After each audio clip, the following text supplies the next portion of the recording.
Some bands like to categorize themselves as within one particular genre or identify within one particular movement. Others, though, refuse to be put into a box and make whatever they want. Neither way is better or worse than the other. It's just about being true to how they create music and how they want to be perceived by others, which I get you can't always control. And with that, I'm talking today about Luminous Orange, which I very hesitantly call a shoegaze and dream pop band from Yokohama, Japan. It's currently the solo project of composer, singer, and guitarist Rie Takeuchi, with the help of support members. However, it did originally start out as a band. More on that in a second. Takeuchi doesn't really like labels for her music very much, and she doesn't really like to categorize herself as any particular genre of musician. From an interview, "I don't like being described as a shoegaze band," she says with a friendly smile on the first mention of the S word. "I think it's boring to think about music in terms of genre." One big thing to know about Takeuchi is that she's a massive fan of Pale Saints, a shoegaze and dream pop band from England, headed by singer and bassist Ian Masters. That'll be important later. When she was young, Takeuchi drew pictures and comics, but she described it as a painful experience because the result was so far from what she wanted to actually draw. But when she started to make music, it clicked much more easily. Sometime in the late 80s to early 90s, Takeuchi went to a Pale Saints concert and was motivated to make a band of her own. She formed, like I said, a girl band with 3 other girls, though this lineup would change many times, and she called this band Luminous Orange. I'm, to be honest, not totally sure if this is the initial lineup or if the individuals listed are even all women, but at the very least they are credited on the 1997 album Waiting for the Summer, which is one of their early albums. Kazuko Sakamoto on bass, Kaname Banba on drums, and Taro Nisawa may eventually become a bassist, but they initially played Northumbrian bagpipes. In 1994, they released an EP called Infantia, and I will say this EP is extremely difficult to find. From what I could find, I don't think this is available online anywhere, and it's very difficult to find physical versions of. In 1996, they released their debut album, Vivid Short Trip, and this is also a bit hard to find. In fact, I myself have only listened to a re-release version, Vivid Short Trip 7 Stops Farther, and this is a very unusual sounding album. It is not shoegaze or dream pop, that's for sure. I would best describe it as experimental indie pop. There are some elements maybe of shoegaze on tracks like Dump the Wings and Summer Brushes the View, but I wouldn't qualify it as shoegaze for sure. I will say it is quite competent for a first release, but it sounds so different from the rest of their stuff that it kind of threw me off. Still though, it is an enjoyable listen. My favorite tracks are Dump the Wings and Birds of Paradise. In 1997, they released their second album, Waiting for the Summer. This album is drifting a bit closer to a shoegazy sound. This, you can tell, is still an early album where they're still trying to kind of figure out their sound a bit. It is much better, in my opinion, than Vivid Short Trip though. It's much more approachable in sound, and some tracks, like Flame Flower, are really beautiful and have an almost haunting quality to them. My favorite tracks are Flame Flower, Waiting for the Summer, and Sheet Music. In 1998, they released an EP, the Puppy Dog Male EP.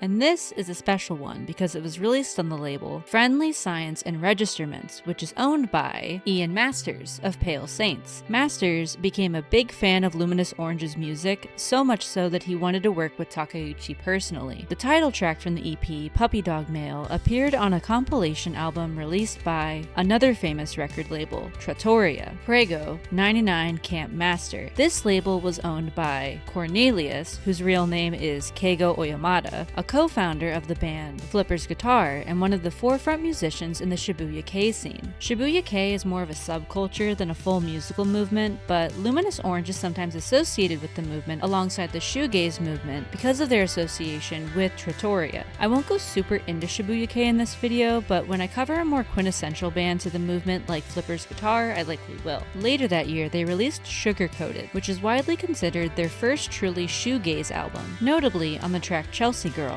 one of the musicians is Stephen Carrault, the bassist for the English band Ride. And I will say, this is the first album of Luminous Orange's that I really love. This is also a bit difficult to find online outside of uploads on YouTube, but if you can find it, it's really good. It has a very soft kind of shoegaze sound in the first half, different from the kind of music that Luminous Orange would later make, which is closer to the second half of the album. My favorites are Tears of Honey, Language of the Wind, and Sugar Coated. In 1999, they released a mini album, Luminous Orange Super Plastic, and this is probably one of the releases you've listened to if you've only listened to a bit of Luminous Orange. It includes some different versions of tracks from Sugar Coated as well, like Tears of Honey and Puppy Dog Mail. This is also, notably, my favorite album of theirs. This is also where I think they really start to nail their sound. It's harsher, but still atmospheric with kind of a low fidelity kind of sound to it. It's a very enjoyable album. My favorites are Walk Blind, Tears of Honey, and Chapter 22. The next year, in 2000, they released the similarly named maxi single, Luminous Orange Sugar Plastic, once again on the Tutorial label. But the band was having some issues behind the scenes, and the rest of the band members left. Rie Takeuchi wanted to continue making music no matter what though, so starting in 2002, Luminous Orange became her solo project, supported, like I said earlier, by guest musicians. In an interview, Takeuchi said, "If it's a band, everyone has to agree. Even if I think this song is good, I can't do it if someone says they don't want to do it. If you're alone, it's over with, I'll do this." For clarity's sake, I'm going to be referring to Takeuchi and Luminous Orange kind of interchangeably, and I'll be referring to Luminous Orange as though it's one person, because from this point, it mostly is. There have been many guest musicians that I couldn't really put dates to, so many that I'm for once not going to name all of them, and I will put them here. Some notable musicians that have played with Luminous Orange include Ahito Inazawa of Number Girl, Vola and the Oriental Machine and Zazen Boys, Ian Masters of Pale Saints, Naoki Hirai, session drummer for Boom Boom Satellites, and Kentaro Nakao of Number Girl and Art School. In 2002, Luminous Orange released the album Drop You Vivid Colors. This, as a technically solo release, is extremely impressive, and it's the other most well-known album of Luminous Orange. It goes away a bit from the shoegaze sound, and it's much more of a harsh sound with shoegaze elements to it. It's a bit hard to categorize honestly, which I suppose makes sense with Takeuchi's dislike of genre. I really recommend this one for a unique sound that's still really listenable and fun. My favorites are How High, Give a Hint, and Utane no Hibi, Le Cum de Jour. Takeuchi was incredibly determined to continue making music, despite no longer having a set band, which obviously gave her less consistent support. She went as far as getting an English qualification to further expand on what she could do internationally. In 2004, she played at the CMJ Music Marathon in New York, and that same year, Cream Cone Records put out a re-release of Vivid Short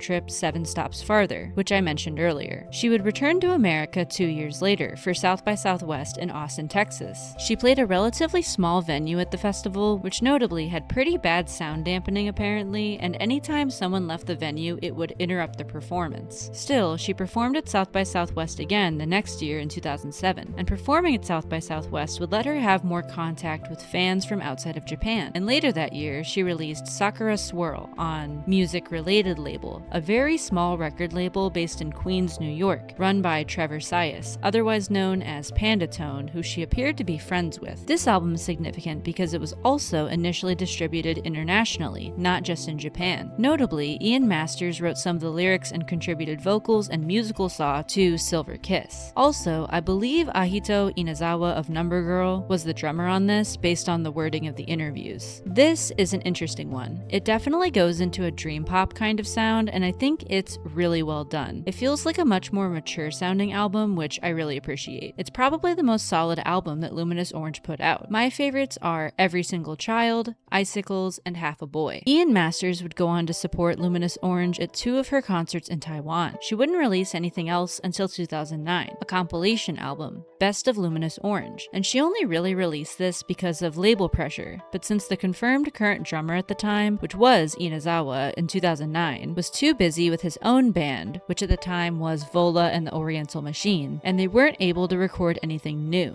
This compilation includes earlier rare recordings. Then, finally in 2010, Luminous Orange released Songs of Innocence. This album includes guest musicians Ahito Inazawa and Christopher Maguire, a drummer who played with Karuli. This album is, once again, very difficult to find. I luckily found a pretty recent upload on YouTube, but I'm not sure how long it'll be up. This is quite similar in sound to Sakura Swirl, with a bit more of the harshness on Luminous Orange Super Plastic, and it's really good. If you can listen to it, I really recommend it if you are any level of Luminous Orange fan. My favorites are Song of Innocence, Untold, and Riverboat. And after this album, there was another silence, a little longer this time, until in 2013, Luminous Orange released a single Tiger Lily Mixolydian, and then the following year she released her 7th studio album and the most recent release from Luminous Orange, Soar Kiss the Moon. An interesting thing about this album is that some of the instruments were recorded in very open settings, imitating a live sound, like live houses and old storehouses. And this is yet another somewhat elusive release online, but it's a really interesting one. It's pretty experimental in comparison to any of her earlier stuff, which feels fitting for a more modern release after such a long career. It has some bossa nova elements to it, as well as some post-rock and kinda jazz vibes. I very much respect it as an album, but it is very different from what else has been released, so know that going into it. My favorites from it are Little Girl Dancing, Tiger Lily Mixolydian, and Slaughterhouse. Luminous Orange has not released anything since this album, and I don't think there's much likelihood that she will. I'm not entirely sure if she's still touring, but the most recent guest musicians she was touring with included Takehito Kono on bass, Katsuya Yanagawa on guitar, Kensuke Nishiura on drums,